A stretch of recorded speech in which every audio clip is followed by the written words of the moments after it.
Abhijit Mishra UT Chandigarh SS federation के प्रधान हैं। बहुत बहुत धन्यवाद।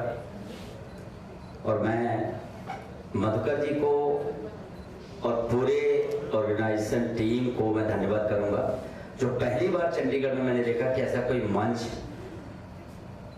आज मंथन जो चंडीगढ़ का ये टीम बनाई गई है, ये सभी वर्ग के लोगों को जोड़ने की कोशिश है।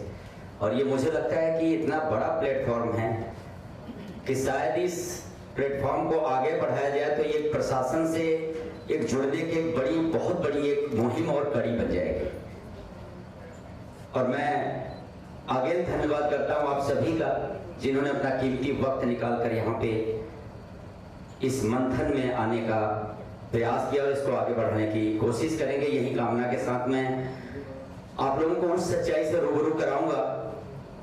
समय बहुत कम है, लेकिन मैं कोशिश करूंगा कि थोड़े शब्दों में सभी कुछ बताने की कोशिश करूं।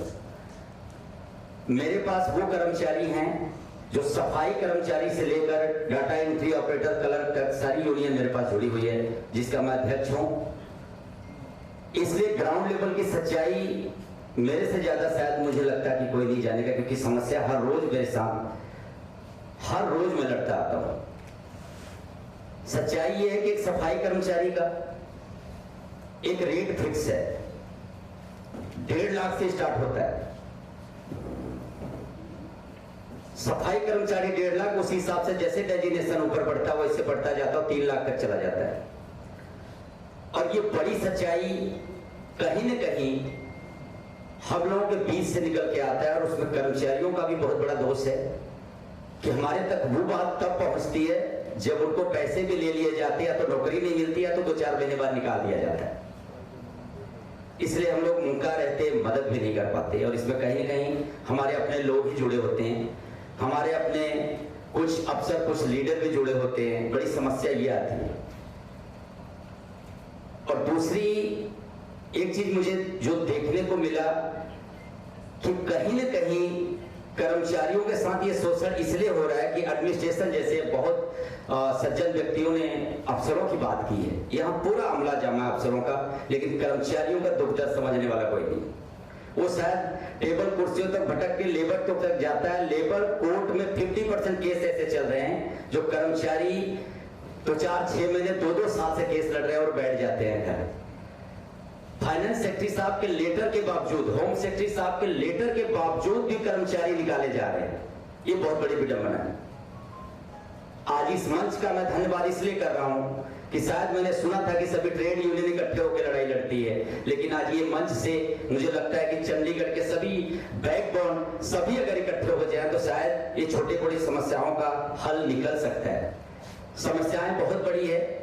मैं सिर्फ इतना विनती करना चाहूँ, माध्यम ये बन पाए कि प्रशासन तक हमारी आवाज पहुंच पाए, तो विनती ये है कि कर्मचारी, जिन कर्मचारियों की मैं बात कर रहा हूँ, वो चंडीगढ़ की बैकबोन है।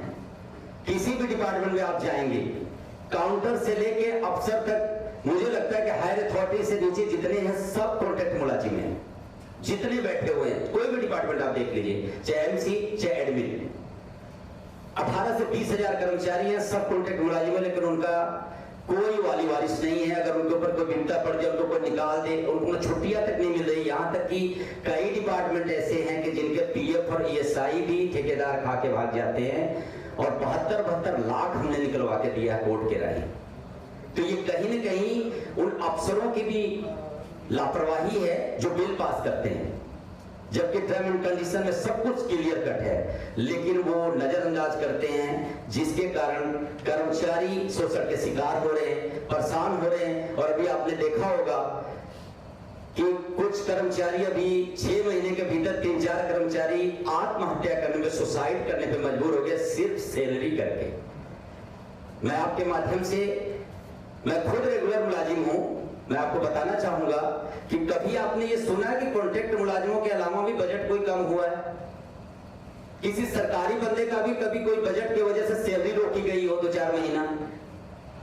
एक दिन अगर प्रॉब्लम हो जाए, एक दिन अगर पेमेंट लेट हो जाए तो वो खलबली मच जाती है ऊपर से नीचे तक। लेकिन कॉन्ट्रैक्ट मुलाजिम आत्महत्या कर रहे हैं, 4-4 महीने की सैलरी नहीं मिल रही है।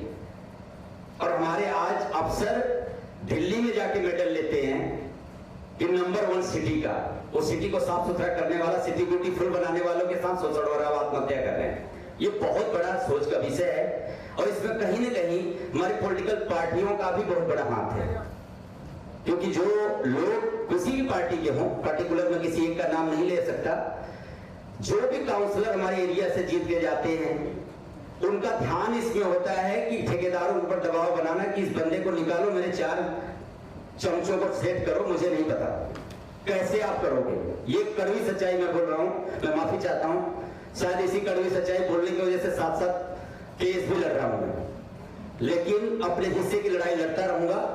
यही मेरी विनती है आप सबसे, क्योंकि आप लोग बहुत से आने लोग हैं, हमारे बीच में बहुत बुजुर्ग लोग भी बैठे हैं और इस मंच को यहीं तक ना सीमित रखें।